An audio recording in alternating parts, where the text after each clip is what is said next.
Hello everyone.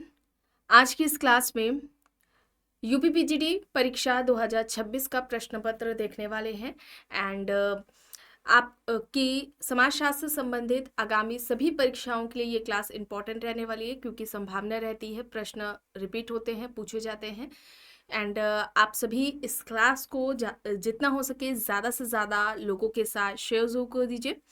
एक information है समाजशास्त्र से संबंधित सभी परीक्षाओं के लिए यहाँ पर समाजशास्त्र के प्रैक्टिस सेट, समाजशास्त्र के नोट्स, जीएस का प्रैक्टिस सेट आपको यहाँ पर प्रोवाइड कराया जा रहा है।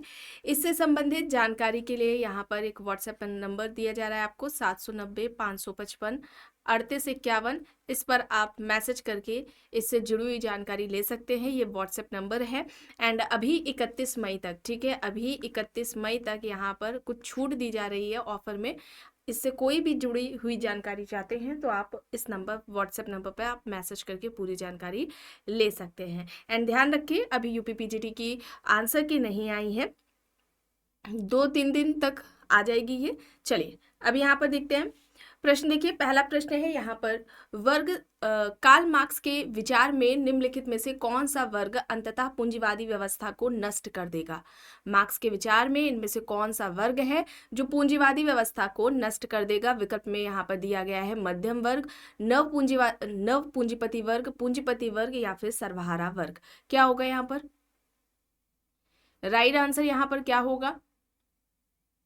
मार्क्स के विचार में इनमें से कौन सा वर्ग है जो पूंजीवादी व्यवस्था को नष्ट कर देगा। मार्क्स ने वर्ग संघर्ष की बात की थी, क्लास कॉन्फ्लिक्ट की बात मार्क्स के द्वारा की गई थी। इन्होंने दो वर्ग की बात की थी, पूंजीपति और सर्वहारा वर्ग, ठीक है, पूंजीपति और सर्वहारा वर्ग की बात की थी, या हम बुर्जुआ या सर्वहारा या पूंजीपति श्रमिक कहें, इसकी बात की थी। और पूंजीपति के पास क्या था? उत्पादन के साधन, उत्पादन की जो पद्धतियां हैं उन पर नियंत्रण था। सर्वहारा के पास इनका अभाव था, उसके सिवाय श्रम के, और इसी का फायदा पूंजीपति उठाता है, श्रमिकों का वो शोषण करता है। और सरप्लस वैल्यू है, यानी कि अतिरिक्त मूल्य वाला जो कॉन्सेप्ट दिया है, उसका जो अतिरिक्त मूल्य है वो भी पूंजीपति को ही उससे फायदा मिलता है, वो अपने पास रखता है, उसका शोषण करता है। और इन्होंने सर्वहारा वर्ग में दो अन्य वर्ग की भी बात की थी। एक तो स्वयं में वर्ग है, ठीक है, स्वयं में वर्ग है, और दूसरा है स्वयं के लिए वर्ग, ठीक है, ये याद रखेंगे, ये एग्जाम्स में पूछा जाता है। एक है स्वयं में वर्ग और दूसरा हो जाएगा स्वयं के लिए वर्ग। स्वयं में वर्ग और स्वयं के लिए वर्ग, इसे आप याद रखेंगे। स्वयं में वर्ग में क्या होता है? चेतना का अभाव होता है, चेतना प्लस संगठन का अभाव, ठीक है, चेतना प्लस संगठन का क्या होता है? अभाव होता है। वहीं पर अगर हम बात करें स्वयं के लिए वर्ग में, तो इसमें वर्ग चेतना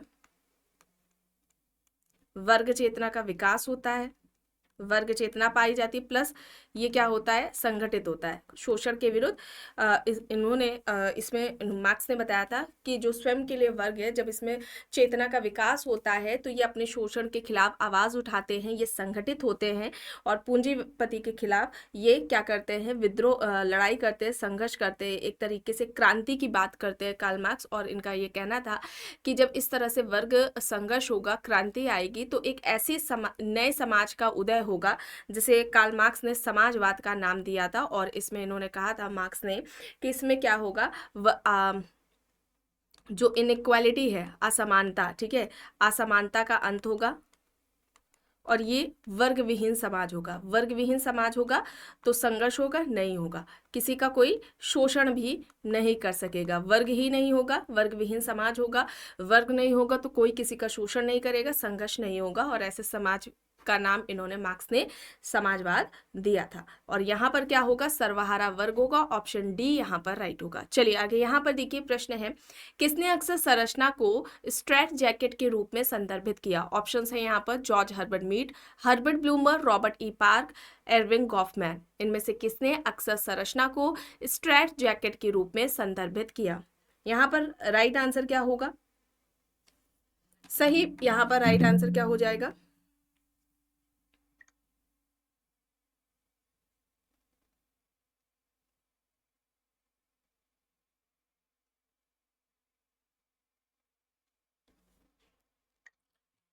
यहाँ पर राइट आंसर हर्बर्ट ब्लूमर होगा, विकल्प बी। ठीक है, हर्बर्ट ब्लूमर होगा, बी यहाँ पर राइट होगा। चलिए अब यहाँ पर देखिए 2011 की जनगणना से संबंधित प्रश्न है। 2011 की जनगणना के अनुसार भारत के किस राज्य या केंद्र शासित प्रदेश में अनुसूचित जातियों की साक्षरता दर सबसे कम है? यहाँ पर विकल्प में दिया गया है मध्य प्रदेश, उत्तर प्रदेश, बिहार, असम। बताएं क्या होगा इनमें से, किस में भारत का इनमें से कौन सा राज्य या केंद्र शासित प्रदेश है जिसमें अनुसूचित जातियों की साक्षरता का दर सबसे कम है? 2011 की जनगणना से संबंधित प्रश्न है और यहाँ पर राइट आंसर क्या होगा? बिहार होगा, ऑप्शन सी बिहार राइट यहाँ पर है। ठीक है, चलिए अब यहाँ पर देखिए भारत में दहेज निषेध अधिनियम किस वर्ष पारित किया गया? 1961, 1978, 1973, 1981 यहाँ पर ऑप्शंस दिए गए हैं। ये प्रश्न काफ़ी बार रिपीट हुआ है, काफ़ी बार आपको क्लासेस में कराया गया है।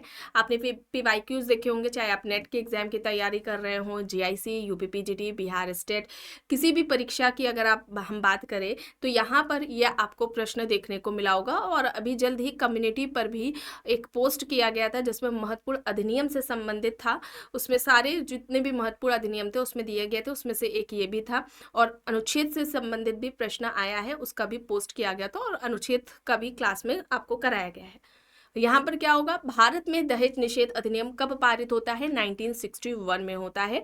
ऑप्शन ए यहाँ पर राइट होगा। चलिए अब यहाँ पर देखिए class and class conflict in industrial society पुस्तक के लेखक कौन है? आप सभी जानते हैं। किसकी पुस्तक है? Class and class conflict in industrial society. कब आती है? 1959 में आती है। कब आती है? 1959 में आती है। डेहरनड्रॉफ की यह पुस्तक है। डेहरनड्रॉफ ने संघर्ष का सिद्धांत दिया है। ठीक है, संघर्ष का सिद्धांत दिया है अपनी इसी पुस्तक में। और इनके संघर्ष के सिद्धांत को द्वंदात्मक संघर्ष का सिद्धांत किसने कहा है? द्वंदात्मक संघर्ष का सिद्धांत किसने कहा है? ये भी एक प्रश्न पूछा जाता है, तो याद रखेंगे ट्यूमिन के द्वारा कहा गया है। ठीक है, किसने कहा है? ट्यूमिन ने कहा है, ये भी आप याद रखेंगे। ICA की ये बात करते हैं डेहरनड्रॉफ। ठीक है, और सत्ता संबंध की बात करते हैं। ठीक है, सत्ता संबंध की बात करते हैं संघर्ष में। और श्रमिकों का याद रखेंगे, श्रमिकों का ध्रुवीकरण। ठीक है, श्रमिकों का ध्रुवीकरण की भी इन्होंने बात की है, या यूं कहा जाए कि श्रमिकों के 3 प्रकार इन्होंने बताए हैं। पहले अगर हम बात करते हैं तो पहला इन्होंने कुशल श्रमिक बताया है। ठीक है, कुशल श्रमिक है, कुशल श्रमिक हो जाएगा। दूसरा अर्धकुशल श्रमिक है, अर्धकुशल श्रमिक हो जाएगा। और तीसरा यहाँ पर अकुशल श्रमिक हो जाएगा। ठीक है, अकुशल श्रमिक हो जाएगा। ये 3 तरह के श्रमिक की बात इन्होंने डेहरनड्रॉफ ने की है, इसे आप याद रखेंगे। यहाँ पर राइट आंसर ऑप्शन डी है सही। चलिए अब यहाँ पर देखिए कार्ल मार्क्स के अनुसार पूंजीवाद में श्रमिक किससे विमुख होते हैं? ऑप्शन है यहाँ पर अपने उत्पाद से, अपने मालिक से, अपनी उत्पादक गतिविधि से, या फिर अपनी मानवीय क्षमता से। यहाँ पर क्या होगा? अलगाव की यहाँ पर बात हो रही है, ये आपको क्लास में कराया भी गया है। यहाँ पर राइट आंसर क्या हो जाएगा?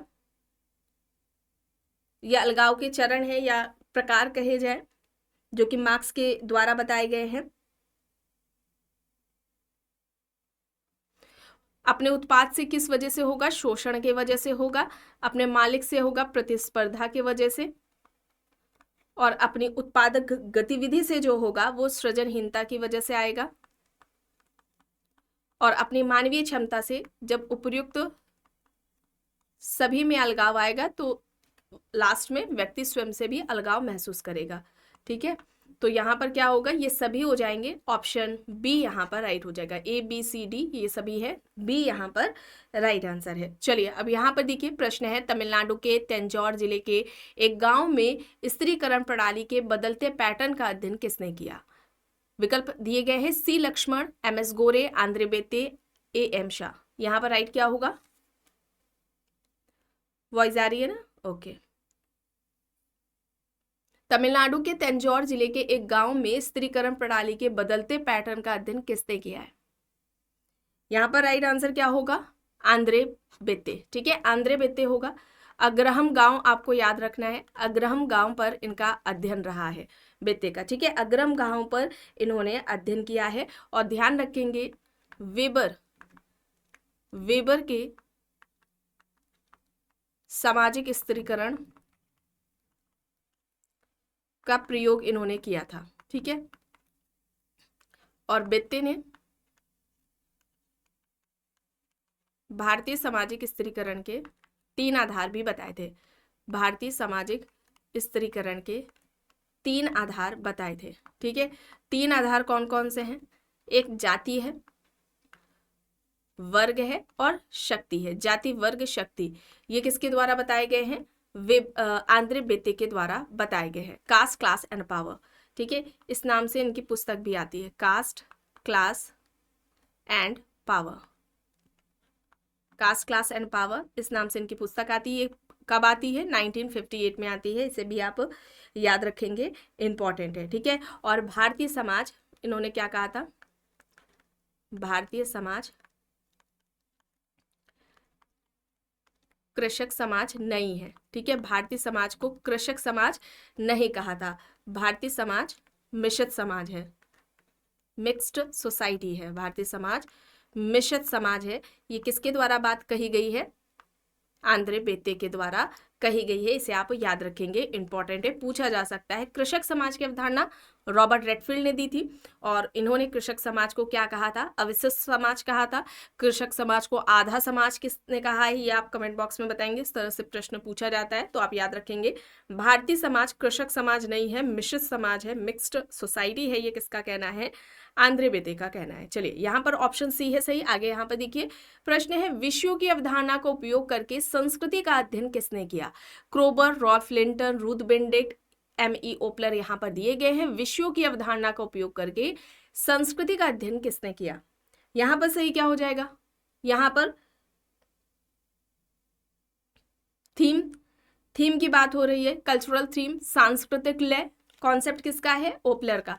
सांस्कृतिक लय की अवधारणा किसके द्वारा दी गई है? ओपलर के द्वारा दी गई है, ठीक है। ऑप्शन डी यहाँ पर राइट होगा। चलिए आगे यहाँ पर देखिए, प्रश्न है, टॉलकेट पार्सन्स के अनुसार सामाजिक व्यवस्था किन मान्यताओं पर आधारित है? 4 यहाँ पर दी गई। विकल्प ए है, व्यवस्थाओं में क्रम और भागों की परस्पर निर्भरता का गुण होता है। विकल्प बी, व्यवस्था स्वयं संचालित व्यवस्था या संतुलन की ओर प्रवृत्त होती है। विकल्प सी, व्यवस्था कभी भी स्थिर अवस्था में नहीं होती और हमेशा अव्यवस्थित अवस्था में रहती है।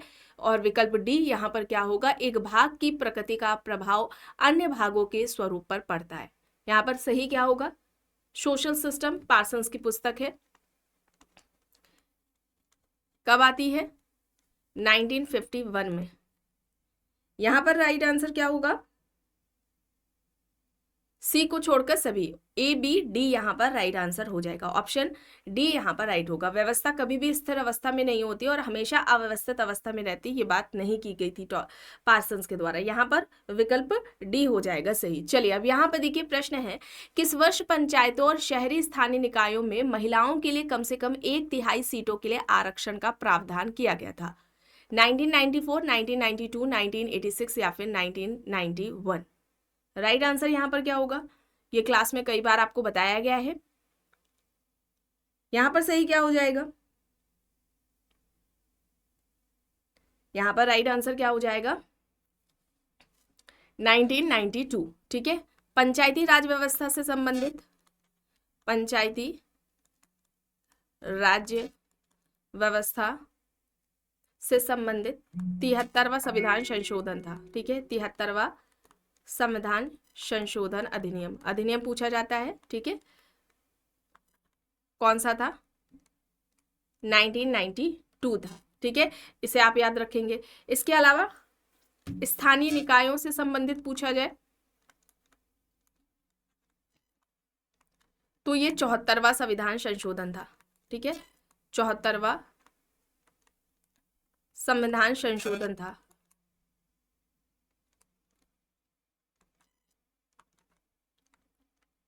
1992। अब पंचायती राज व्यवस्था की अगर हम बात करते हैं तो पंचायती राज व्यवस्था में किस भाग में पंचायती राज, देखिए संविधान में भाग है, ठीक है, किस भाग में पंचायती राज व्यवस्था की बात की गई है, तो भाग 9 हो जाएगा। अनुसूची पूछी जाए कि किस अनुसूची में पंचायती राज व्यवस्था से संबंधित वर्णन है, तो याद रखेंगे 11वीं अनुसूची पंचायती राज व्यवस्था से संबंधित है। अच्छा, कितने विषय हैं, तो 29 विषय हैं पंचायती राज व्यवस्था से संबंधित। ये एग्जाम्स में फैक्ट्स पूछे जाते हैं, इसलिए आपको यहाँ पर बताया गया है, इसे आप याद रखेंगे, ठीक है। यहाँ पर ऑप्शन बी हो जाएगा सही। चलिए आगे यहाँ पर देखिए, प्रश्न है निम्नलिखित समाजशास्त्रियों को आरोही क्रम में व्यवस्थित करें जिन्होंने भूमिका की अवधारणा विकसित की है। यहाँ पर दिए गए हैं गॉफमैन है, लिंटन है, रॉबर्ट मर्टन है, नाडेल है। राइट आंसर क्या होगा, आपको याद आ रहा होगा रॉल्फ लिंटन का। लिंटन ने the study of man, the study of man इनकी पुस्तक है, कब आती है, 1936 में आती है, और संयुक्त रूप से, ठीक है, संयुक्त और प्लस सर्वप्रथम, ठीक है, संयुक्त रूप से सर्वप्रथम, ठीक है, संयुक्त रूप से सर्वप्रथम प्रस्थिति एवं भूमिका की बात की थी, स्टेटस एंड रोल, प्रस्थिति व भूमिका की बात की थी, ठीक है। सबसे पहले अगर पूछा जाता कि भूमिका, यहाँ पर दिया गया ना भूमिका, तो अगर सबसे पहले पूछ लिया जाता भूमिका की बात किसने की थी, तब वहां पर जॉर्ज हर्बर्ट मीड से शुरुआत होती। सबसे पहले उन्होंने ही बात की थी, मीड ने ही भूमिका की बात की थी। और प्रस्थिति की बात की जाए तो वो मैक्स वेबर के द्वारा की गई थी। लेकिन संयुक्त रूप से अगर इस तरह से पूछा जाता है कि संयुक्त रूप से सर्वप्रथम प्रस्थिति एवं भूमिका की बात किसने की है, तब आप याद रखेंगे मर्टन। और यहाँ पर लिंटन की का नाम आप याद रखेंगे। लिंटन ने ही सबसे पहले संयुक्त रूप से व्यवस्थित तरीके से स्टेटस एंड रोल की बात की थी। द स्टडी ऑफ मैन इनकी पुस्तक है, जो कि 1936 में आती है। लिंटन के बाद हो जाएंगे रॉबर्ट किंग मर्टन, जिन्होंने प्रस्थिति एवं भूमिकाओं से संबंधित कई सारी अवधारणाएं दी हैं। फिर नाडेल आएंगे और फिर गॉफमैन आएंगे। यहाँ पर विकल्प बी, यहाँ पर देखिए लिंटन है, केवल एक ही विकल्प है, BCAD हो जाएगा। और अगर हम यहाँ पर नाडेल की भूमिकाओं की बात करें तो इन्होंने भूमिका जाल का कॉन्सेप्ट दिया है, ठीक है, भूमिका जाल का कॉन्सेप्ट दिया है। इसके अलावा इन्होंने संबंधात्मक भूमिका की बात की है, ठीक है, संबंधात्मक भूमिका की बात इन्होंने की है और गैर संबंधात्मक भूमिका की बात की है, ठीक है, गैर संबंधात्मक भूमिका की बात इन्होंने की है। तो ये सारे जो कॉन्सेप्ट्स हैं किसके हैं, नाडेल के हैं। गॉफमैन की बात की जाए तो इन्होंने भूमिका दूरी का कॉन्सेप्ट दिया था। चलिए आगे देखते हैं, यहाँ पर क्या है, सी राइट आंसर है। चलिए अब यहाँ पर देखिए, प्रश्न है जब किसी पुरुष की मृत्यु हो जाती है तो उसके किसी एक भाई को उसकी पत्नी से विवाह करने और मृत व्यक्ति के नाम पर बच्चों का पालन पोषण करने का अधिकार और दायित्व होता है। इस प्रथा के लिए उपयुक्त शब्द क्या है, इसे क्या कहेंगे, आप सभी जानते हैं, इसे लेवरेट प्रथा कहेंगे। ऑप्शन डी यहाँ पर राइट होगा, लेवरेट प्रथा या लेवरेट विवाह, ठीक है, इस तरह से आता है। इसमें आपको बताया गया है कई बार पत्नी है जिसके पति की डेथ हो चुकी है, ठीक है, तो उस मृत पति के जो भाई से विवाह होता है उसे हम लेवरेट विवाह या लेवरेट प्रथा कहते हैं। अगर बड़े भाई के साथ विवाह हो रहा है, ठीक है, बड़े भाई के साथ विवाह हो रहा है तो उसे हम क्या कहेंगे, ज्येष्ठ विवाह कहेंगे। पूछा जा सकता है, ज्येष्ठ विवाह कहेंगे। और अगर ये छोटा भाई है, ठीक है, छोटे भाई के साथ विवाह हो रहा है तो ऐसे विवाह को हम क्या कहते हैं, देवर विवाह कहते हैं, ठीक है, क्या कहेंगे, देवर विवाह कहेंगे। और ध्यान रखेंगे लेवरेट प्रथा या लेवरेट विवाह की बात, ये अवधारणा किसके द्वारा दी गई है, टाइलर के द्वारा दी गई है, ठीक है, किसके ने दिया है कॉन्सेप्ट, टाइलर ने दिया है। सोरोरेट विवाह को हम क्या कहते हैं, साली विवाह कहते हैं, है ना। पत्नी की डेथ हो चुकी है या किसी अन्य रीजन की वजह से जब पत्नी की बहन के साथ विवाह होता है तो ऐसे विवाह को हम साली विवाह कहते हैं। यहाँ पर लेवरेट होगा, ऑप्शन डी यहाँ पर राइट होगा। चलिए अब यहाँ पर देखिए, प्रश्न है दमनकारी और क्षतिपूरक कानूनों के बीच में अंतर किसने किया। यहाँ पर आप सभी जानते हैं किसका है ये कॉन्सेप्ट, दो तरह के कानून की बात किसने की है, दुर्खीम ने की है, ठीक है, किसने की है, दुर्खीम ने की है। दुर्खीम ने सामाजिक एकता की बात किस पुस्तक में की है, सामाजिक एकता की बात करते हैं किस पुस्तक में की है, द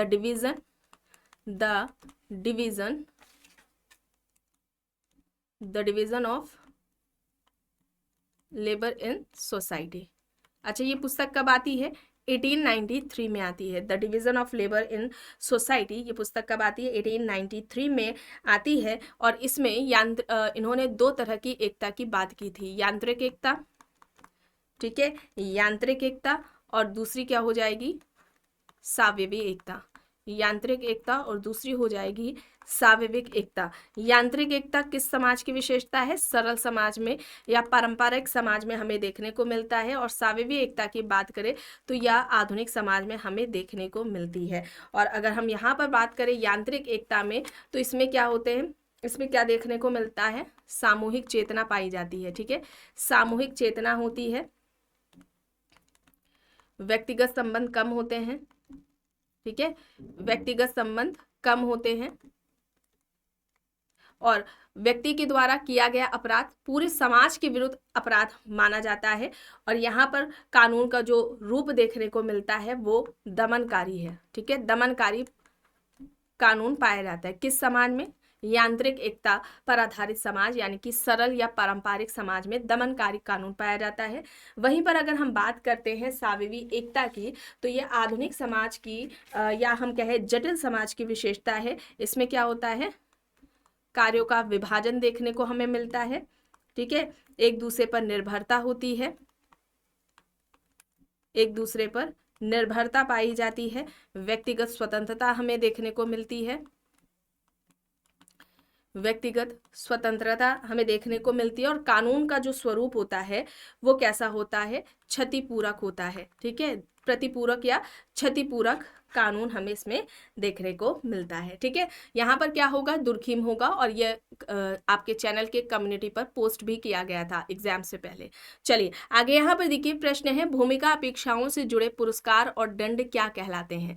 आचार विचार, मूल्य, मानदंड, प्रतिबंध, यहाँ पर ऑप्शंस दिए गए हैं। भूमिका अपेक्षाओं से जुड़े पुरस्कार और दंड क्या कहलाते हैं, इन्हें क्या कहा जाएगा।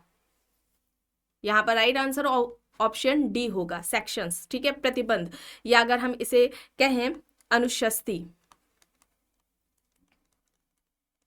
ठीक है, अब इसकी बात करें तो अनुशस्ति क्या है, ठीक है, सेक्शंस क्या होते हैं, तो एक तरह से यह दंड व पुरस्कार की व्यवस्था है। ठीक है, दंड व पुरस्कार की यह एक व्यवस्था है, इसे आप याद रखेंगे।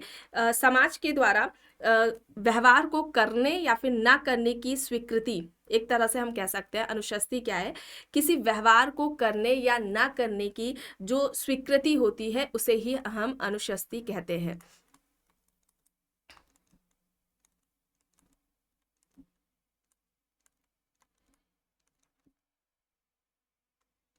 और ये एग्जाम में पूछा जा सकता है ना, पॉइंट्स देकर के पूछ सकते हैं, विकल्प देकर कौन सा सही है, एक 3-4 साथ में दे सकते हो, उसमें बताना हो सकता है, पहचानना हो सकता है। ठीक है, तो इसे आप याद रखेंगे, दंड व पुरस्कार की व्यवस्था है, किसी व्यवहार को करने या न करने की स्वीकृति होती है, और इसके अलावा ये सकारात्मक और नकारात्मक रूप में भी होती है। ठीक है, और ये 2 प्रकार भी बताए गए हैं, सकारात्मक व नकारात्मक रूप में होती है। ठीक है, क्यों होती है, देखिए समाज के मूल्यों मानदंडों के अनुरूप जब कोई व्यवहार होता है, ठीक है, व्यवहार किया जाता है, तो उसके लिए क्या दिया जाता है, उसे पुरस्कार दिया जाता है। ठीक है, और दंड का विधान कब होता है, कब दंडित किया जाता है, जब समाज के मूल्यों मानदंडों के वो अनुरूप ना करके उसके विपरीत व्यवहार करता है। ठीक है, तो ऐसे विपरीत किए गए व्यवहार के लिए दंड का प्रावधान है, इसे आप याद रखेंगे। और एक आपको नाम याद रखना है रेडक्लिफ ब्राउन का। ठीक है, रेडक्लिफ ब्राउन का नाम याद रखना है, उन्होंने अनुशस्ति के प्रकार बताए हैं। ठीक है, अनुशस्ति यानी कि सेक्शंस के प्रकार बताए हैं। ठीक है, कितने बताए हैं, 4 बताए हैं। पहले की अगर हम बात करते हैं सकारात्मक पुरस्कार, इसमें समाज के अनुरूप किए गए व्यवहार के लिए पुरस्कार का विधान है। ठीक है, सकारात्मक अनुशस्ति हो जाएगा, अभी आपको बताया ही गया है। नकारात्मक दंड का होता है ना, नकारात्मक हो जाएगा, नकारात्मक अनुशस्ति। इसके अलावा विस्तृत अनुशस्ति हो जाएगा,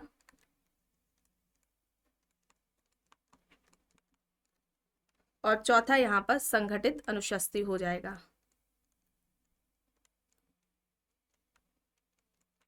ये 4 प्रकार रेडक्लिफ ब्राउन के द्वारा बताए गए थे, इसे आप याद रखेंगे, इंपॉर्टेंट है, ठीक है। चलिए अब यहाँ पर देखिए, निम्नलिखित में से कौन सी पुस्तक श्री भगवान दास द्वारा लिखी गई? कौन सी पुस्तक है जो भगवान दास के द्वारा लिखी गई है?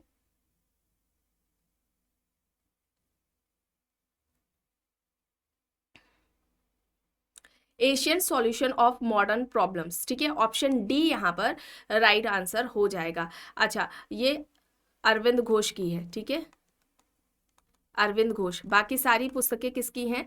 अरविंद घोष के द्वारा लिखी गई हैं, इसे आप लिख सकते हैं, ठीक है। सारी पुस्तकें अरविंद घोष की पुस्तकें हैं। और एक आपको यहाँ पर फैक्ट, इसके अलावा यहाँ पर चूंकि भगवान दास की पुस्तकों के बारे में बात हो रही है, तो Asian solution of modern problems हो जाएगी, ये हो जाएगी, ठीक है। इसके अलावा अगर हम बात करते हैं, एक है the science of social organisation, the science of social organisation, ये हो जाएगी भगवान दास की। और एक आपने एग्जाम में देखी होगी, पीवाईक्यूज जब आपने सॉल्व किए होंगे, आपको क्लास में यहाँ पर बताया भी गया है, essential unity of all religions, ठीक है, essential unity of all religions, ये भी इनकी पुस्तक है, ठीक है। बाकी सारी अरविंद घोष की हैं। और यहाँ पर एक फैक्ट आपको याद रखना है, जब आती है सोशल ऑर्गेनाइजेशन की, ठीक है, जब बात आती है सोशल ऑर्गेनाइजेशन की, अच्छा ये कब आई थी? 1909 में आई थी। और ये पुस्तक किसकी हो जाएगी? कूले की हो जाएगी। सोशल ऑर्गेनाइजेशन किसकी है? कूले की है। The Hindu social organisation, Hindu लग गया है, द हिंदू सोशल ऑर्गेनाइजेशन, ये किसकी हो जाएगी? ये किसकी हो जाएगी? पी.एन. प्रभु की, ठीक है, पी.एन. प्रभु की ये पुस्तक हो जाएगी। और यहाँ पर अगर पूछ लिया जाए the science of social organisation, science लग जाए, तो ये किसकी हो जाएगी? ये किसकी हो जाएगी? भगवान दास की, ठीक है। इंपॉर्टेंट है, कंफ्यूज नहीं होंगे, इसी में अक्सर ज्यादातर कंफ्यूज हो जाते हैं आप सभी। तो यहाँ पर सोशल ऑर्गेनाइजेशन जो कि 1909 में आई थी, जिसमें प्राइमरी ग्रुप का कॉन्सेप्ट दिया गया था, ये कूले की पुस्तक है। The Hindu social organization P N. Prabhu की हो जाएगी। The science of social organization Bhagwan Das की हो जाएगी। चलिए आगे देखते हैं। प्रश्न है भूमिका, एक सेकेंड, भारत में पहली बार सामुदायिक विकास कार्यक्रम का मूल्यांकन किसने किया? T K. Oommen, S C. Dube, D N. Majumdar, D P. Mukherjee, यहाँ पर ऑप्शंस दिए गए हैं। भारत में पहली बार सामुदायिक विकास कार्यक्रम का मूल्यांकन किसने किया? किसने किया है? कब आता है सामुदायिक विकास कार्यक्रम? 2 अक्टूबर 1952, 1952 में आता है। एस.सी. दुबे द्वारा किया गया था, ठीक है, एस.सी. दुबे द्वारा किया गया था। और इनका अध्ययन, ठीक है, इससे संबंधित अध्ययन क्षेत्र कहाँ पर था? कहाँ पर इन्होंने अध्ययन किया था? राजपूत प्लस त्यागी गांव पर, राजपूत प्लस त्यागी गांव पर। और ये है कहाँ के गांव? उत्तर प्रदेश के गांव हैं, ठीक है, इसे आप याद रखेंगे। और अध्ययन करने के बाद इसका वर्णन अपने किस पुस्तक में किया है?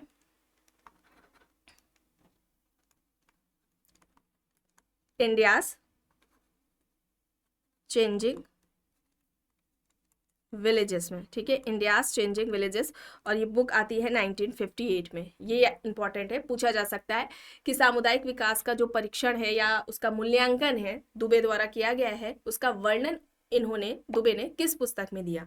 तो बुक का नाम क्या हो जाएगा? इंडियाज चेंजिंग विलेजेस, 1958 में आती है। अध्ययन पूछ लिया जाए, कहाँ पर अध्ययन किया था, इस योजना का परीक्षण किया था? तो उत्तर प्रदेश के राजपूत और त्यागी गांव पर इनका अध्ययन रहा था, ठीक है। चलिए आगे यहाँ पर देखिए, गुजरात के महुआ शहर में परिवार के महत्वपूर्ण पहलुओं का अध्ययन किसने किया?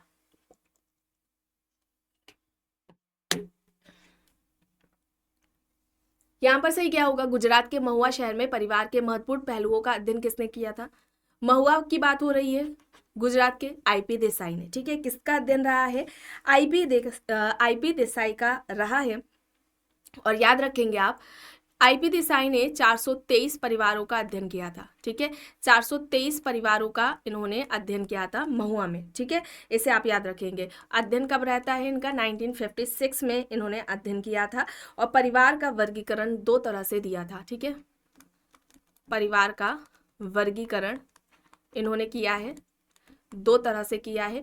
एक तो इन्होंने बताया था, जो वर्गीकरण किया था, ये सदस्यों के बीच जो संबंध पाए जाते हैं, सदस्यों के बीच संबंधों पर आधारित है, ठीक है, सदस्यों के बीच संबंधों पर आधारित।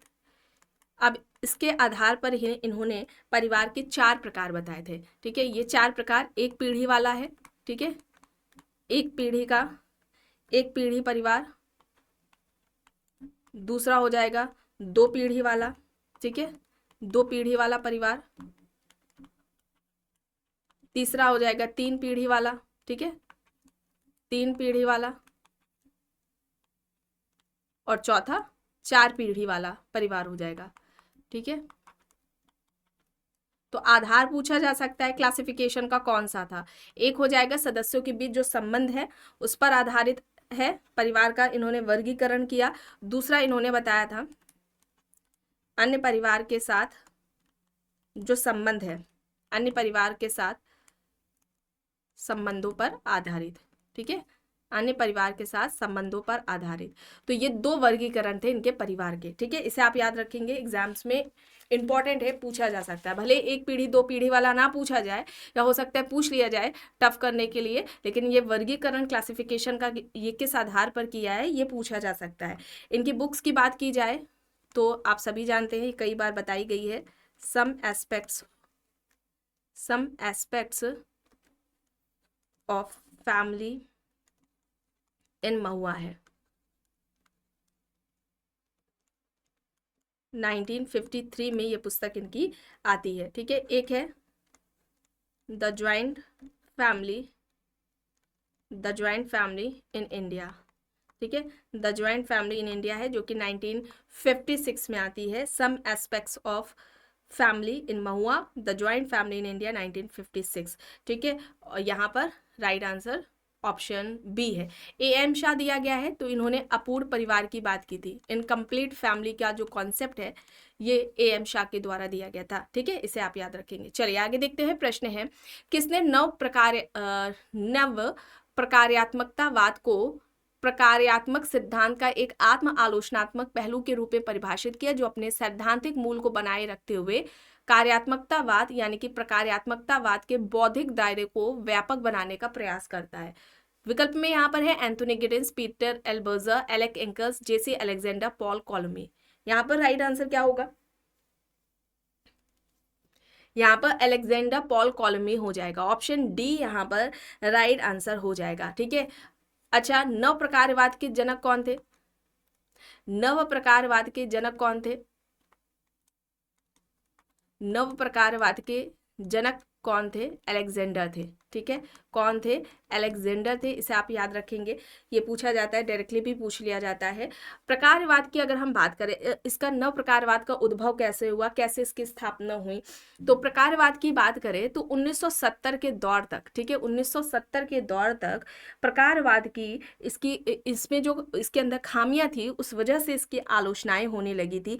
आलोचनाएं क्यों होने लगी थी अगर ये पूछा जाए तो समाज में जो परिवर्तन होते हैं, संघर्ष होते हैं, विचलन होते हैं, समस्याएं होती हैं, उनकी अनदेखी करता है प्रकारवाद, उसके बारे में बात ही नहीं करता। ये प्रकारवाद हमेशा समाज के संतुलन की, समाज में एकता की बात करता है, संघर्ष को अनदेखा करता है, समाज को महत्व देता है, व्यक्ति को निम्न मानता है, व्यक्ति की बात ही नहीं करता है। तो 1970 से 80 के दशक तक प्रकारवाद का अंत हो गया था और नव प्रकारवाद आया था। अब जिसमें जो प्रकारवाद है, फंक्शनलिज्म है, उसमें जो खामियां थी, कमियां थी, जिसकी वजह से इसकी आलोचना की गई थी, उन सभी को ध्यान में रखा गया था और नव प्रकारवाद में उनकी बात की थी, ठीक है। तो प्रकारवाद की जो खामियां थी उनको एक तरह से हम कह सकते हैं कि संशोधित करते हुए नव प्रकारवाद के रूप में अलेक्जेंडर ने इसकी स्थापना की थी। अब अलेक्जेंडर की यहाँ पर बात हो रही है तो इनकी पुस्तकों की बात की जाए तो एक पुस्तक हो जाएगी इनकी न्यू फंक्शनलिज्म, ठीक है, न्यू फंक्शनलिज्म हो जाएगी। इसके अलावा थियोरेटिकल लॉजिक इन सोशियोलॉजी एक है, द मीनिंग्स ऑफ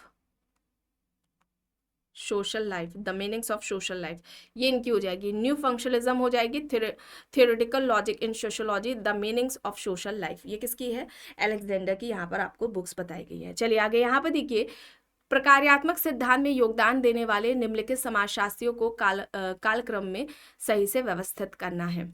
इनके योगदान की बात हो रही है फंक्शनलिज्म में, ठीक है। तो सबसे पहले प्रकार्यवाद पर जो व्यवस्थित तरीके जो सिद्धांत दिया गया था वो दुर्खीम के द्वारा पहले दिया गया था। तो विकल्प में देखिए बी है सबसे पहले, केवल विकल्प बी में ही है।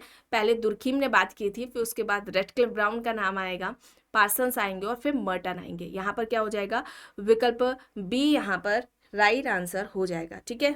सबसे पहले पूछा जाए तो एमाइल दुर्खीम के द्वारा ही व्यवस्थित तरीके से प्रकारवाद की बात की गई थी। श्रम विभाजन के सिद्धांत में इन्होंने बात की थी। अब यहाँ पर देखिए दुर्खीम का जन्म पूछा जा रहा है, कहाँ हुआ था। तो दुर्खीम का जन्म कब हुआ था, अगर हम जन्म की बात करें और मृत्यु की बात करें, ठीक है, जन्म की बात करें तो इनका जन्म कब हुआ है, 15 अप्रैल 1858 में। और अगर हम मृत्यु की बात करते हैं तो ये 15 नवंबर को हुई थी, ठीक है, 15 नवंबर 1917 को इनकी मृत्यु होती है। फ्रांस के एपिनल में इनका जन्म होता है, ठीक है, इसे आप याद रखेंगे। कॉम्ट का उत्तराधिकारी कहा जाता है इन्हें, और पहला अकादमिक समाजशास्त्री भी, इससे संबंधित प्रश्न भी पूछा गया था और ये सभी आपको क्लासेस में बताया गया है, ठीक है। चलिए आगे यहाँ पे देखिए, प्रश्न है सत्य शोधक समाज के संस्थापक कौन थे, विनोबा भावे, महात्मा गांधी, ज्योतिराव फुले, B.R. अम्बेडकर। सत्य शोधक समाज के संस्थापक कौन थे, जनक कौन थे, किसके द्वारा स्थापना की गई है सत्य शोधक समाज की, ज्योतिराव फुले के द्वारा की गई थी। स्थापना कब होती है, 1873 1873 में। कहाँ होती है, पुणे में की गई थी। अच्छा, इसके उद्देश्य क्या थे, ठीक है, ये इंपॉर्टेंट है, उद्देश्य पूछे जा सकते हैं तो इसे आप याद रखेंगे। पहला तो इसका अगर हम उद्देश्य की बात करें तो एक तो जाति प्रथा का अंत था, जाति प्रथा का विरोध हो जाएगा, ठीक है।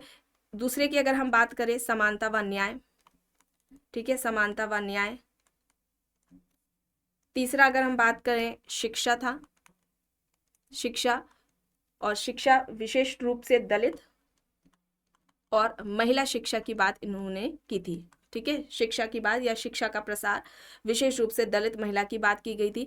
और चौथा हो जाएगा जो धर्म के नाम पर पाखंड था, ठीक है, धार्मिक जो पाखंड है प्लस अंधविश्वास हो जाएगा, उन सभी का इसमें विरोध किया गया था। तो ये इसके उद्देश्य थे, ये इंपॉर्टेंट है। स्थापना कब हुई थी, कहाँ हुई थी, इसे आप याद रखेंगे, ठीक है। चलिए आगे देखते हैं, प्रश्न है the politics of developing areas, और ये मुझे जहाँ तक पुस्तक याद आ रही है ये आपको क्लास में बताई गई है। The politics of developing areas किसकी है पुस्तक, G.A. Almond and J.S. Coleman होगा, विकल्प बी यहाँ पर राइट होगा। चलिए अब यहाँ पर देखिए, पहली बार ग्रामीण सामाजिक दुनिया और शहरी सामाजिक दुनिया के बीच अंतर किसने किया, G.S. Ghurye, McKim Marriott, P.A. Sorokin, Zimmerman, Robert Redfield. यहाँ पर ऑप्शंस दिए गए हैं। पहली बार ग्रामीण सामाजिक दुनिया और शहरी सामाजिक दुनिया के बीच में अंतर किसने किया, यहाँ पर राइट आंसर क्या हो जाएगा, यहाँ पर सोरोकिन एंड जिमरमैन होगा, ऑप्शन सी यहाँ पर राइट होगा, ठीक है, विकल्प सी यहाँ पर राइट हो जाएगा। और मुझे कुछ यहाँ पर जहाँ तक मुझे याद आ रहा है रॉबर्ट रेडफील्ड ने भी किया था सबसे पहले अध्ययन करते हुए। इन्होंने जो कृषक समाज था या हम भारतीय गांव की बात करें और शहर की तुलना करके इन्होंने अध्ययन किया था, और फिर वहाँ पर एक कॉन्सेप्ट भी दिया था, शायद लिटिल ट्रेडिशन या ग्रेट ट्रेडिशन या लिटिल कम्युनिटी का कुछ दिया था, कुछ याद आ रहा है, ठीक है। तो देखते हैं इसमें आयोग कौन सा आंसर मानता है। चलिए अब यहाँ पर देखिए, समानीकृत अन्य की अवधारणा पूछी जा रही है, किसके द्वारा दी गई थी। समानीकृत अन्य का जो कॉन्सेप्ट है ये किसके द्वारा दिया गया है, ये किसके द्वारा दिया गया है, जॉर्ज हर्बर्ट मीड के द्वारा दिया गया था। इनकी पुस्तक है माइंड, सेल्फ एंड सोसाइटी, ठीक है, माइंड, सेल्फ एंड सोसाइटी, ये इनकी पुस्तक हो जाएगी। और इसके अलावा भूमिका ग्रहण का कॉन्सेप्ट इनके द्वारा दिया गया है, ठीक है, भूमिका ग्रहण का कॉन्सेप्ट हो जाएगा, भूमिका निर्वहन का कॉन्सेप्ट इनका हो जाएगा। ठीक है, और सर्वप्रथम भूमिका की बात भी इनके द्वारा ही की गई है। ठीक है, सर्वप्रथम भूमिका की बात किसने की है? जॉर्ज हर्बर्ट मीड ने की है। ये सभी आपको क्लास में बताया गया है, इसे आप याद रखेंगे। आई एंड मी का कॉन्सेप्ट इनके द्वारा दिया गया था। ठीक है, चलिए आगे देखते हैं। प्रश्न है, सामाजिक गतिशीलता पर निम्नलिखित में से कौन सा कार्य डेविड वी ग्लास द्वारा किया गया था? विकल्प देखिए, अमेरिकी व्यावसायिक संरचना, विकल्प बी में है ब्रिटेन में सामाजिक गतिशीलता, या फिर विकल्प सी औद्योगिक समाज में सामाजिक गतिशीलता, या फिर आधुनिक ब्रिटेन में सामाजिक गतिशीलता और वर्ग संरचना। यहां पर क्या होगा? सामाजिक गतिशीलता सबसे पहले। ठीक है, सर्वप्रथम जो अध्ययन है या वर्णन है, व्यवस्थित वर्णन, वो किसके द्वारा किया गया है? सोरोकिन के द्वारा किया गया है। ठीक है, किसने किया है? सोरोकिन ने। किस पुस्तक में बात की है? पुस्तक का नाम है सोशल मोबिलिटी। कब आती है? 1927 में पुस्तक आती है। और यहां पर क्या होगा? यहां पर राइट आंसर क्या हो जाएगा? ब्रिटेन में सामाजिक गतिशीलता होगा। ऑप्शन बी यहां पर राइट होगा। ये इनकी पुस्तक है जो कि आती है 1954 में। ठीक है, चलिए आगे यहाँ पर देखिए। प्रश्न है, सामाजिक आंदोलन का जीवन चक्र क्या है? समन्वयता, उद्भव, अपकर्षण, नौकरशाहीकरण यहाँ पर दिया गया है। क्या होगा?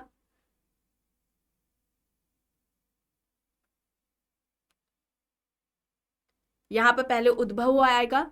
ठीक है, उद्भव होगा, फिर समन्वयता होगी, फिर नौकरशाहीकरण और फिर अपकर्षण। विकल्प बी यहाँ पर राइट होगा। चलिए अब यहाँ पर देखिए, ड्यूमो सामाजिक परिवर्तन पर निम्नलिखित में से किस दृष्टिकोण के प्रवक्ता हैं? संरचनात्मक, प्रकार्यात्मक, संज्ञानात्मक, ऐतिहासिक दृष्टिकोण, या फिर पौराणिक? यहाँ पर राइट आंसर क्या होगा? संज्ञानात्मक ऐतिहासिक दृष्टिकोण होगा। ऑप्शन सी यहाँ पर राइट आंसर हो जाएगा। ठीक है, और इसके अलावा भारत विद्या शास्त्रीय, ठीक है, भारत विद्या शास्त्री या जिसे हम बुक व्यू कहते हैं, उसका इन्होंने अध्ययन किया हुआ है। ठीक है, इसका मतलब कि इस पर्सपेक्टिव का इन्होंने यूज किया है ड्यूमो ने। इसके अलावा घुरिये ने भी, इरावती कार्वे ने भी भारत विद्या शास्त्रीय पद्धति का प्रयोग किया है। चलिए अब यहाँ पर देखिए, भारतीय समाज की वास्तविकता को समझने के लिए बुक व्यू के बजाय फील्ड व्यू को किसने अधिक प्राथमिकता दी है? राधा कमल मुखर्जी, जी.एस. घुरिये, एम.एन. श्रीनिवास, योगेंद्र सिंह। यहाँ पर ऑप्शंस दिए गए हैं। राइट आंसर यहाँ पर क्या होगा?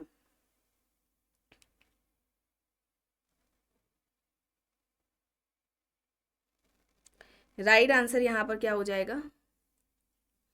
एम.एन. श्रीनिवास होगा। ठीक है, एम.एन. श्रीनिवास होगा। ऑप्शन सी यहाँ पर राइट आंसर हो जाएगा। ठीक है, और एम.एन. श्रीनिवास ने बुक व्यू को किताबीय ज्ञान कहकर आलोचना की थी। ठीक है, जो विद्या शास्त्र है या जिसे हम बुक व्यू के नाम से जानते हैं, उसको किताबी ज्ञान कहकर इसकी आलोचना की थी। और इन्होंने क्षेत्रीय अध्ययन, फील्ड वर्क के उपयोग की बात की थी, उन्होंने किया भी था। और एक तरीके से आप ये भी याद रखेंगे, श्रीनिवास ने स्ट्रक्चरल फंक्शनिज्म, ठीक है, संरचनात्मक प्रकार्यात्मक जो पागम पर्सपेक्टिव है, इसका भी प्रयोग किया है। ठीक है, और यहाँ पर क्या होगा? ऑप्शन सी यहाँ पर राइट होगा। चलिए आगे यहाँ पे देखिए, किसने सामाजिक संरचना को सामाजिक संबंधों के उस संगठित समूह के रूप में परिभाषित किया है जिसमें समाज या समूह के सदस्य विभिन्न रूप में शामिल होते हैं? रॉबर्ट किंग मर्टन, सी लेविस स्ट्रॉस, एंथोनी गिडेंस, मेलानोव्स्की। यहाँ पर ऑप्शंस दिए गए हैं। राइट आंसर क्या होगा? सामाजिक संरचना को सामाजिक संबंधों के उस संगठित समूह के रूप में परिभाषित किया जिसमें समाज या समूह के सदस्य विभिन्न रूप में शामिल होते हैं। Robert king Merton. Option A यहाँ पर राइट हो जाएगा। प्रश्न है, अंतःक्रिया क्रम की बुनियादी इकाइयों और आवर्ती संरचनाओं तथा प्रक्रियाओं को किसने विकसित किया? शुट्स हैं, गार्फिंकल है, गॉफमैन है और जॉर्ज हर्बर्ट मीड दिए गए हैं। यहाँ पर क्या हो जाएगा? यहाँ पर गॉफमैन हो जाएगा। ठीक है, ये क्रम एग्जाम में पूछा जाता है। व्यक्ति होगा, ठीक है, फिर संपर्क, फिर मुठभेड़ होगा, फिर मंच अभिनय होगा जिसमें अग्रमंच और पश्चिमंच की बात की गई है, अंतःक्रियाओं का अनुष्ठान। ठीक है, अंतःक्रियाओं का अनुष्ठान। या हाँ अंतर क्रियाओं का अनुष्ठान, ये डायरेक्टली भी पूछ लिया जाता है सेंटेंस देकर, या मैचिंग में भी अंतर क्रियाओं का अनुष्ठान, या ये इस तरीके से सही क्रम में लगाने को भी आता है। ठीक है, तो इसे आप याद रखेंगे। चलिए अब यहाँ देखिए, भारत सरकार द्वारा किस वर्ष निर्भया कोष की स्थापना की गई थी? 2018, 2014, 2012 या फिर 2013 में? कब की गई है भारत में निर्भया कोष की स्थापना? कब की गई थी? 2013 में की गई थी। ठीक है, कब की गई थी? 2013 में की गई थी। विकल्प डी यहाँ पर राइट होगा। प्रश्न है, भारतीय संविधान के किस अनुच्छेद के तहत लोकसभा में अनुसूचित जाति और अनुसूचित जनजाति के लिए सीटें आरक्षित है? ये आपको कई बार क्लास में बताया गया है और पोस्ट भी किया गया था एग्जाम के आपके पहले कम्युनिटी पर चैनल के। कौन सा होगा? अनुच्छेद 330। ठीक है, 330 होगा। ऑप्शन यहाँ पर बी राइट आंसर हो जाएगा। अगर विधानसभा पूछा जाता, ठीक है, विधानसभा पूछा जाता तब यहाँ पर अनुच्छेद 332 हो जाता है। इसे भी आप याद रखेंगे, पूछा जा सकता है। और यहाँ पर इसे ठीक कर ले, 329 ये यहाँ पर आ गया, ऐड हो गया। ठीक है, चलिए आगे यहाँ पर देखिए, इनमें से किस समाजशास्त्री को शिक्षा विज्ञान का प्रोफेसर कहा जाता है? दुर्खीम, स्पेंसर, गस्कॉन, साइमन, यहाँ पर ऑप्शंस दिए गए हैं। शिक्षा विज्ञान का प्रोफेसर पहले अकादमिक समाजशास्त्री दुर्खीम थे। ऑप्शन ए यहाँ पर राइट आंसर हो जाएगा। कॉम्ट का उत्तराधिकारी इन्हें माना जाता है। ठीक है, चलिए अब यहाँ पर देखिए, जब कोई व्यक्ति स्वयं को एक ही समय में दो या दो से अधिक भूमिकाएं निभाते हुए पाता है जो असंगत मांगे करती हैं, तो उसे हम क्या कहेंगे? संयुग्म भूमिका कहेंगे, भूमिका दूरी कहेंगे, भूमिका में निरंतरता, या फिर भूमिका संघर्ष? राइट क्या होगा? भूमिका दूरी का कॉन्सेप्ट किसका है? गॉफमैन का है। और भूमिका संघर्ष का जो कॉन्सेप्ट है ये मर्टन के द्वारा दिया गया है। और यहाँ पर रोल कॉन्फ्लिक्ट होगा। ऑप्शन डी यहाँ पर राइट होगा। ये सभी कराया गया। स्टेटस एंड रोल का जो पर्टिकुलर इस पर क्लासेस ली गई थी तो उसमें भी ये कराया गया। तो क्लासेस में जो रिविजन वाली या डेली जो आपकी 25 या 30 वाली प्रश्नों वाली क्लास होती थी उसमें भी ये प्रश्न कराया गया है। चलिए अब यहाँ पर देखिए, अगस्त कॉम्ट के मार्गदर्शक कौन थे? कौन थे अगस्त कॉम्ट के गुरु? कौन थे? सेंट साइमन थे। ऑप्शन सी यहाँ पर राइट होगा। प्रश्न है, मध्य प्रदेश के किस गांव में एड्रियन सी मेयर ने संबंध प्रणाली का अध्ययन किया है? सेनापुर, करीमपुर, रामखेड़ी, रामपुरा यहाँ पर दिया गया है।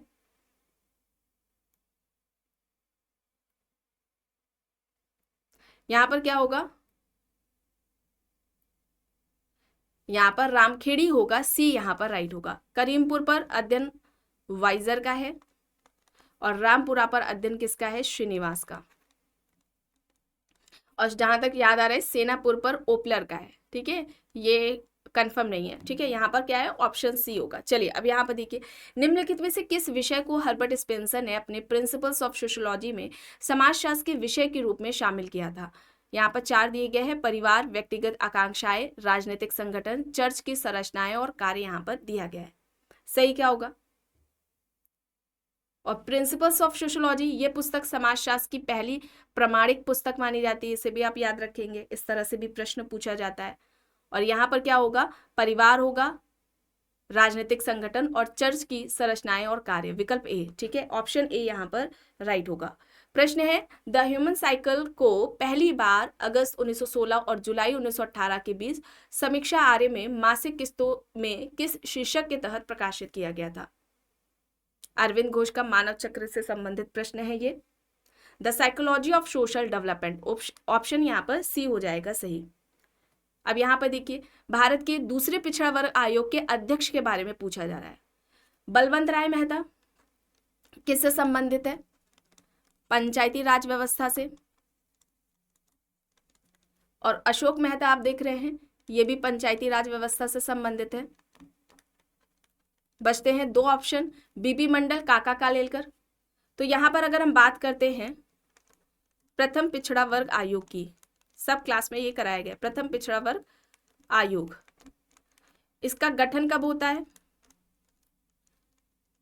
29 जनवरी 1953 में। ठीक है, कब गठन होता है? 29 जनवरी 1953 में होता है। इसके अध्यक्ष कौन थे? काका कालेलकर। ठीक है, ये याद रखेंगे। पिछड़े वर्ग का आधार क्या बताया था?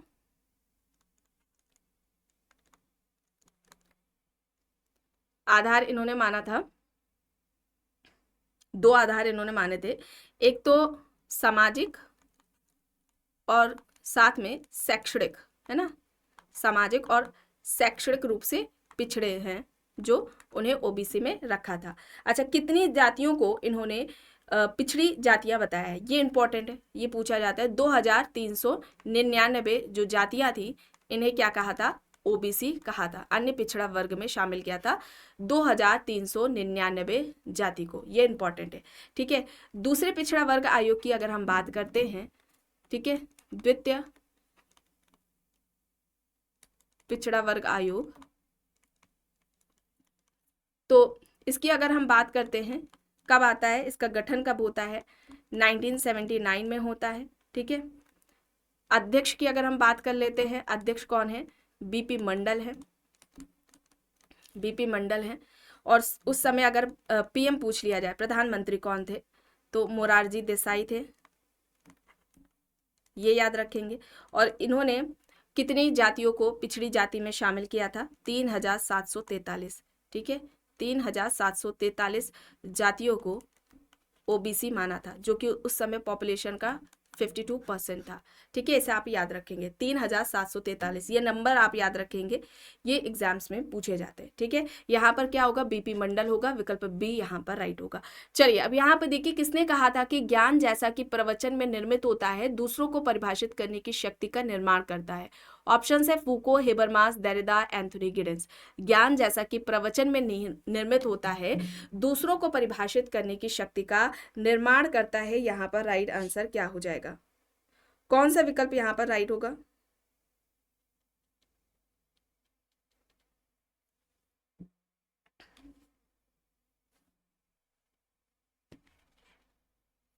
यहाँ पर राइट आंसर हो जाएगा फूको। और फूको की अगर बुक्स की बात की जाए तो एक है इनकी मैडनेस एंड सिविलाइजेशन,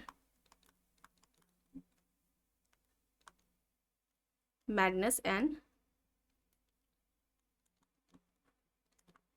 सिविलाइजेशन 1961 में आती है, ये याद रखेंगे, मैडनेस एंड सिविलाइजेशन। इसके अलावा है the birth of the clinic, ये आती है 1963 में, इंपॉर्टेंट है।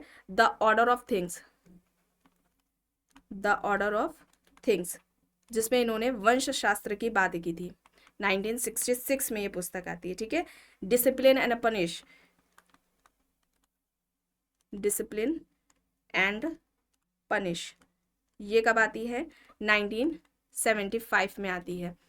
पैनोप्टिकॉन की बात की थी इसमें, ठीक है। चलिए, यहाँ पर देखिए, ये इंपॉर्टेंट है, इसे आप याद रखेंगे, है ना। पुरानी जितनी भी बुक है, कॉमन सी हैं, जो आप याद कर चुके, बराबर पूछी गई हैं, उनसे थोड़ा हट करके कुछ जो नई पुस्तकें हैं, मतलब कि और बाकी की जो हैं, उन पर आप ध्यान रखेंगे। जैसे अभी आप इसमें प्रश्न में, पेपर में आप देखेंगे, दुर्खीम की एक पुस्तक आई है, ठीक है, ये ज़्यादातर नहीं पूछी गई हैं एग्जाम्स में, ठीक है, उन पर भी आप ध्यान रखें, उन्हें भी आप याद रखें। चलिए, अब यहाँ पर देखिए, religion and society among the कुक्स of south India, पुस्तक के लेखक कौन है, कई बार क्लास में बताया गया है। और कब आती है ये पुस्तक, 1952 में आती है, religion and society among the कुक्स of south India, ये एमएन श्रीनिवास की है। और इसी पुस्तक में इन्होंने संस्कृतिकरण की अवधारणा दी है, और यही प्रश्न इस तरह से भी पूछा गया है कि संस्कृतिकरण का जो कॉन्सेप्ट है वो किस पुस्तक में इन्होंने दिया है। तो यहाँ पर क्या होगा, विकल्प बी यहाँ पर राइट हो जाएगा। चलिए आगे, यहाँ पर देखिए, Asian solutions of modern problems पुस्तक के लेखक कौन है, भगवान दास, राधा कमल मुखर्जी, एस राधाकृष्णन, जीएस घुरिये, यहाँ पर ऑप्शंस दिए गए हैं। सही यहाँ पर क्या हो जाएगा, किसकी पुस्तक है, Asian solution of modern problems, किसकी है, भगवान दास की है, ऑप्शन ए यहाँ पर राइट हो जाएगा। चलिए, अब यहाँ पर देखिए, किसने प्रस्ताव दिया कि जाति व्यवस्था को पदानुक्रम, शुद्धता और अशुद्धता के चश्मे से समझा जाना चाहिए। ऑप्शन है आंद्रे बेते, जीएस घुरिये, मैकम मेरेट, ड्यूमो। इनमें से किसका ये कहना है कि जाति व्यवस्था को पदानुक्रम, शुद्धता और अशुद्धता के चश्मे से समझना चाहिए। यहाँ पर क्या होगा, ड्यूमो होगा, ठीक है, ड्यूमो होगा। और इन्होंने भारतीय समाज को क्या कहा था, भारतीय समाज जाति पर आधारित समाज है। भारतीय समाज क्या है, जाति पर आधारित है, जाति पर आधारित है। एक इनका स्टेटमेंट आता है, भारत में परिवर्तन हो रहा है, भारत में परिवर्तन हो रहा है, भारत में भारतीय समाज का परिवर्तन नहीं है, ठीक है, भारत में परिवर्तन हो रहा है, भारत का परिवर्तन नहीं है, इस तरह से इनका स्टेटमेंट आता है, तो इसे आप याद रखेंगे, ठीक है।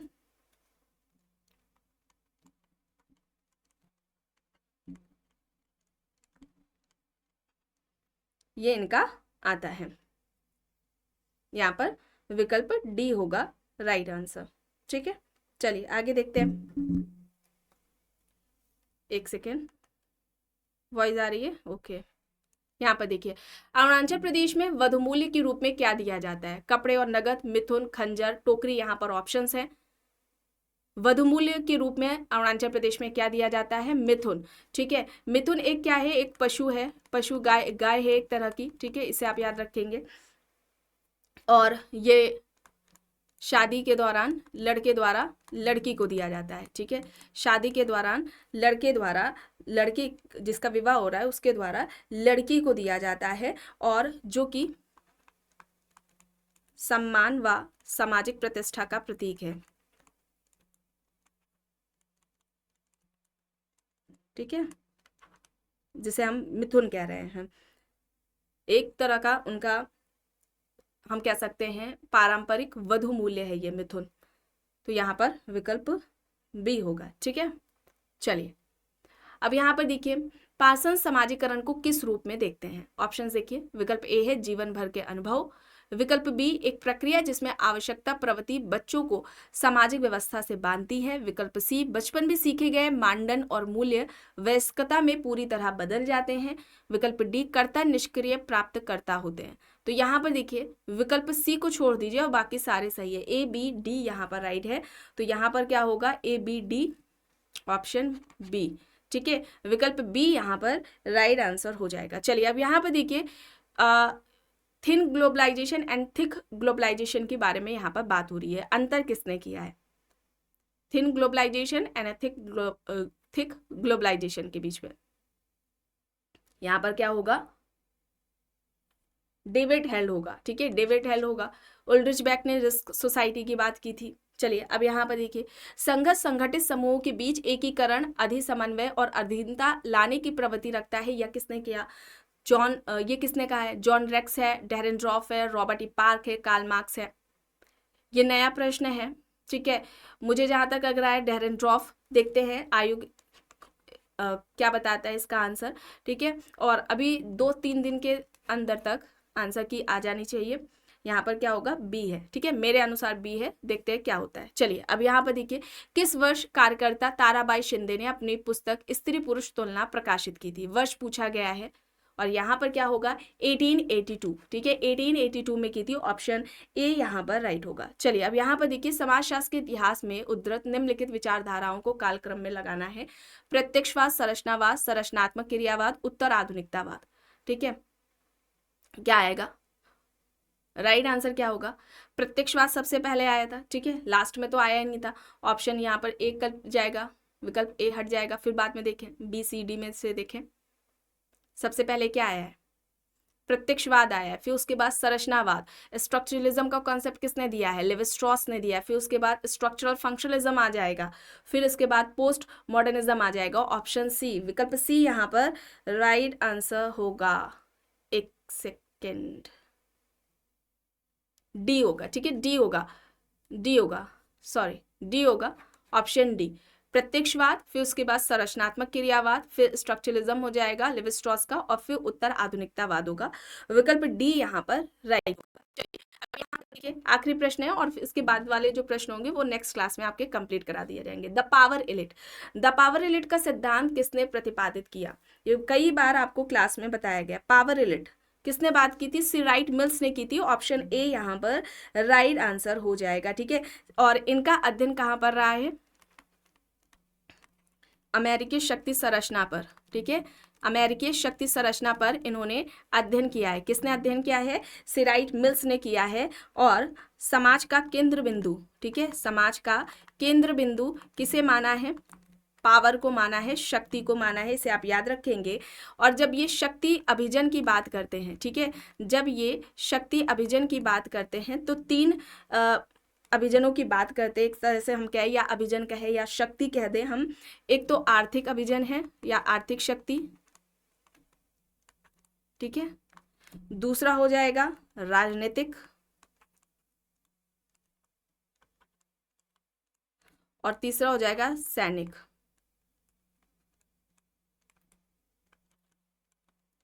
तो इसे आप याद रखेंगे, ठीक है।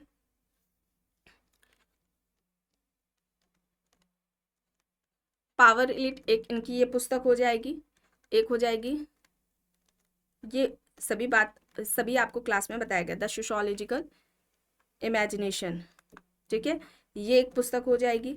और इनका अध्ययन किस पर रहा है, यांकी सिटी पर अध्ययन इन्होंने किया है।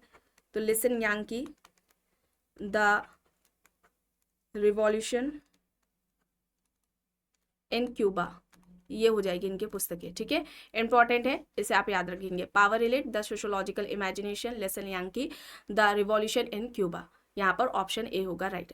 तो आज की इस क्लास में बस इतना ही। आई होप ये क्लास आपको पसंद आई होगी। अगर पसंद आई है तो प्लीज़ लाइक करिएगा, कमेंट करके ज़रूर बताइएगा, एंड इस क्लास को जितना हो सके ज़्यादा से ज़्यादा लोगों के साथ शेयर भी सर्व करिएगा।